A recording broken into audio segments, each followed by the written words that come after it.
है ना। चलो, क्योंकि डिफेंस का भी नाम है परमानेंट नौकरी, अग्निवीर की तरह नहीं है। एक्स ग्रुप में आप बहुत मेहनत करके बच्चा टेस्ट देता है, पता लगता है कि भैया एक्स ग्रुप में तो आप अग्निवीर बनने जा रहे हो, ये एक परमानेंट जॉब पाने जा रहे हो और उससे ऊपर है। अग्निवीर से तो आजकल अग्निवीर 4 साल उसके बाद सिपाही बनोगे, यानी कांस्टेबल उसके बाद बन रहे हो आप पक्के होके, और उसके बाद आप हेड कांस्टेबल बनोगे, या नायक बनोगे, पहले फिर हेड कांस्टेबल बनोगे, ये आर्मी करोगे। यहाँ सीधे हेड कांस्टेबल बन रहे हो, यानी आप सीधा 10 साल 12 साइंस एंड ITI जो भी आपने कर रखा है आपको, ताकि आपको क्लैरिटी आ सके कि हमें कैसे तैयारी करनी है। 24/8/2025 को ये फॉर्म आए थे। आज मैं इसकी वीडियो 26 तारीख को बना रहा हूँ। 23 सितंबर इसकी लास्ट डेट होगी, 1 महीने आपके फॉर्म चलेंगे।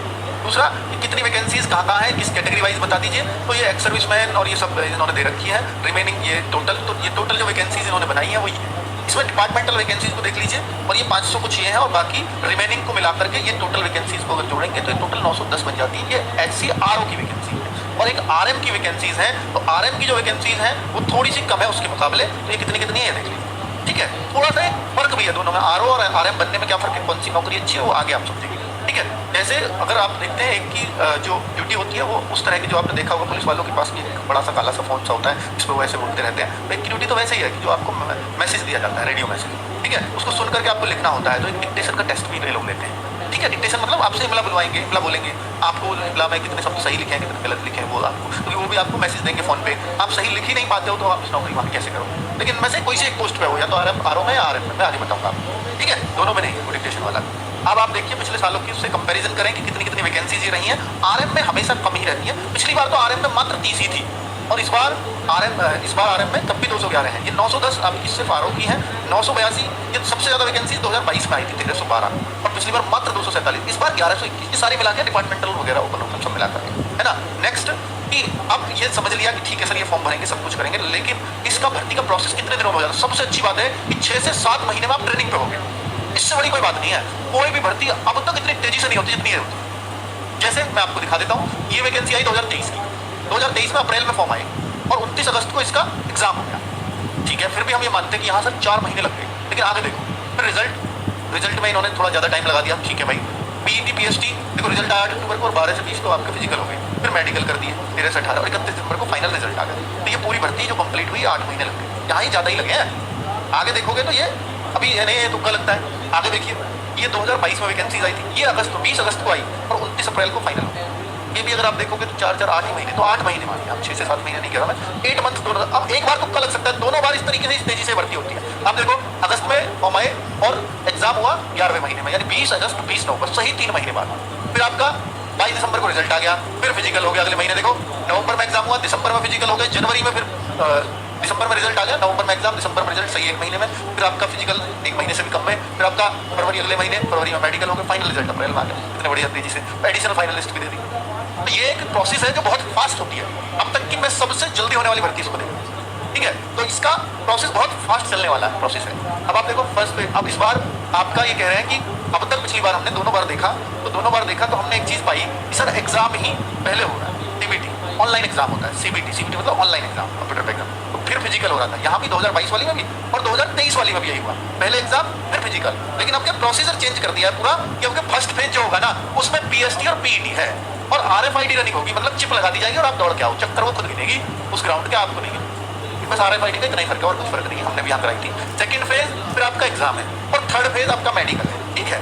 चलो तो अब उसके बारे में और डिटेल में अगर आपको जानना है तो मैं और आगे बताऊंगा, ठीक है। वैसे तो एक क्लैरिटी मैंने आपको दे दी है। चलो यहाँ निकला ये, हाँ ऊपर दिखा, ठीक है। तो एक सेकेंड, ये तो हमने एक ऐसा बनाया एक प्रोसीजर, PST PET पहले क्वालिफाइड आप होगे तब CBT में जाओगे, CBT से आप तीसरा फेज में DV या डिक्टेशन या टेस्ट ये आप जाओगे, और फिर DMR या डिटेल्ड मेडिकल एग्जामिनेशन, DME है DMR नहीं है, और भी मेडिकल एग्जामिनेशन, ठीक है। तो यहाँ पर इसके ये कहते हैं थर्ड फेज के लिए हम 6 गुने से ज़्यादा बच्चे पास नहीं, 6 गुने पास कर रहे हैं, ठीक है। इतनी वैकेंसी उससे 6 गुने यहाँ तक जाते हैं इस स्टेज। ये कहाँ लिखा है, ये लिखा है नोटिफिकेशन में, मैं आगे आपको पढ़ाऊंगा। इससे पहले आप ये देखो कि सर सैलरी कितनी बनती है इस नौकरी में, सब कुछ ठीक है, पर सैलरी भी तो एक मोटिवेशन है। गरीब बच्चे का तो भाई, मिडिल क्लास बच्चे का तो सैलरी मोटिवेशन होता है। एक तो भाई ये BSF की नौकरी, सबसे ज़्यादा सैलरी BSF में बनती है, पैरामिलिट्री फोर्सेज में, क्योंकि इनको ऐसी जगहों पर रहना पड़ता है। तो अगर मैं सिपाही की भी देखूँ तो BSF में कई जगह ऐसी है सिपाही की सैलरी 50,000 क्रॉस करती है, कई जगह, ठीक है। और नॉर्मल जगह भी 40-45 हज़ार हर जगह सिपाही की जाती है, उससे ये कम से कम 8 से 10 हज़ार रुपये ज़्यादा जाएगी। फिर टेक्निकल अलाउंस मिलेगा वो अलग। तो मैं ये मानता हूँ कि बहुत जगह ऐसा होगा कि आपकी 60,000 सैलरी कई जगहों पे बनेगी, 50,000 प्लस हर जगह बनेगी, ये हर जगह, इतनी तो बननी ही बननी है, चाहे आप कहीं भी हो। और ये कुछ जगहों पे 60,000 प्लस ही बनेगी, एक अच्छी सैलरी है। अगर 12th का बच्चा साइंस साइड करके अभी निकला हो, जिसने अभी एग्जाम दिए हैं, जिसने मान लो 4-5 साल हो गए, उसके लिए मुश्किल है, वो ऑलरेडी 11-12 में अर्थमेटिक करने लगा है, कंपटीशन में आ चुका है। लेकिन जो अभी निकला है 12th करके, उसके लिए गोल्डन चांस होती है भर्ती। वो बहुत ही आसानी से इसको निकाल पाता है, क्योंकि अभी वो फिजिक्स पढ़ के आया, अभी केमिस्ट्री, अभी जो है मैथ्स, तो उसके लिए बहुत आसानी से मतलब नौकरी निकल जाती है। ठीक है, और सोचो 18-19 साल का 20 साल का लड़का अगर सीधा 60,000 सैलरी 50,000 पाएगा और एक सम्मान की पोस्ट पाएगा, तो भर्ती ड्रॉप ये सब तो रहेगा ही। खैर भाई सेवा में हो, एक थोड़ा सा जुनून भी रहता है, और जुनून वाले लोग जाते हैं, मुझे लगता है ना, इन फोर्सेज में। तो एज लिमिट क्या है सर? 18 साल मिनिमम एज चाहिए, और जो क्लोजिंग डेट है उस पर ये डेट मांगी गई है, यानी सितंबर में क्लोजिंग डेट दे रहा है 23/9/2025 को आपकी एज 18 से 25 के बीच होनी चाहिए। आप आज नहीं हो, लेकिन 1 महीने बाद हो रहे हो, 23/9 को हो रहे हो, वो भी चलेगा। आप 17 साल 11 महीने के हो, आज इस तारीख तक हो जाऊंगा, 18 भर दोगे, ठीक है। तो 18 से 25 साल युवा जनरल के लिए, 18 से 28 किसके लिए? ओबीसी के लिए, 3 साल की छूट है। SC/ST में आते हो 18 से 30 साल तक के लोग इस फॉर्म को भर सकते हैं, ठीक है। तो ये छूट की क्लैरिटी दी है इन्होंने। नेक्स्ट अगर हम देखें एकेडमिक क्वालिफिकेशन, इस फॉर्म को भर कौन सकते हैं लोग? भाई 12th स्टैंडर्ड। मैं इस पर ये वीडियो इसलिए बना रहा हूँ, हालांकि डिफेंस चैनल पर धर्मेंद्र सर इसको ऑलरेडी बना चुके हैं। मैं इसलिए बना रहा हूँ कि कुछ बच्चे ऐसे होंगे जो थोड़ा सा कंपटीशन से डरते हैं, साइंस साइड से किए बैठे हैं, उनको किस तरफ, और हमें 11-12 के सब्जेक्ट आते हैं, अब ये कंपटीशन वाले हमारे पल्ले ज़्यादा नहीं पड़ते, पर ये जो है 11-12 के मेरे ठीक थे, मैं पढ़ने में ठीक रहा हूँ, तो उनके लिए बहुत आसान हो जाएगा। वो ये कहें 3 साल हो गए मेरे को छोड़े हुए, तो भाई थोड़ा मुश्किल है आपके लिए, फिर मत आप इधर से डाइवर्ट हो ना, फिर आप जिस तैयारी में लग रहे हो कंपटीशन की, वो उसी में लगे रहें। मैं यहाँ पर आपको गलत गाइड नहीं कर सकता, ठीक है। चलो, तो यहाँ देखो 12th स्टैंडर्ड और इक्विवेलेंट फिजिक्स, केमिस्ट्री, मैथ, ये कह रहा है PCM से होने चाहिए, और PCM में भी एक कंडीशन लगा दी कि देखिए आपके जो है उसमें जरूरी नहीं है कि आप जो है ओवरऑल आपके 60% हो, नहीं, जरूरत नहीं है, लेकिन PCM में आपके 60% होने जरूरी है फिजिक्स, केमिस्ट्री, मैथ। तो तभी आप अपने आप में लिखिए, समझना। फिजिक्स, केमिस्ट्री, मैथ्स के मार्क्स जोड़ो, जैसे मान लीजिए आपको फिजिक्स में मिले 70, मैथ्स में मिले 50, और फिर केमिस्ट्री में भी 70 मिल गए, तो हमने देखा तो ये क्या PCM में 60% बन गए? बिल्कुल बन गए। कैसे बन गए? 7, 7, 14 और 190 मार्क्स। भैया तीनों मिला के जिसके भी 180 आ रहे होंगे, सीधी बात कर लो ना, ये तो 190 बन गए। 60% 300 में से देखना है, अब 300 में 60% तो 180 होता है, ठीक है। तो उस तरह से तो 180 मार्क्स बनाने हैं आपको, अगर तीनों में बन रहे हो तो फॉर्म भर देना, नहीं बन रहे हो तो मत भरना भाई, भर ही नहीं सकते फिर तो। और दूसरी ये कंडीशन है कि अगर आपके पास 12th PCM नहीं है, तो फिर आपके पास ITI होनी चाहिए। अब ITI किसमें? ये आपको बता रहा है वो, ITI radio, television, electronics engineering और कंप्यूटर ऑपरेटर, ये सारी डिटेल्स दी हुई है। ऐसे ही और इसमें क्या लगाया हुआ है? ITI। हाँ, इसमें तो कोई फर्क नहीं है ऊपर वाली एजुकेशन में, ITI से फर्क है। ITI radio, television, general electronics से ऊपर कुछ ऐसे यहाँ फर्क आएगा, जैसे यहाँ इलेक्ट्रॉनिक्स इंजीनियरिंग, यहाँ जनरल इलेक्ट्रॉनिक्स आ गया, और कंप्यूटर ऑपरेटर, प्रोग्रामिंग असिस्टेंट, तो यहाँ मिलेगा ITI में थोड़ा फर्क। ऊपर 12th वाला तो दोनों सेम, ठीक है। चल आगे बात कर लेते। अब आप कहोगे सर कितने पे नौकरी मिल जाती? ठीक है, कितने पे नौकरी मिल जाती?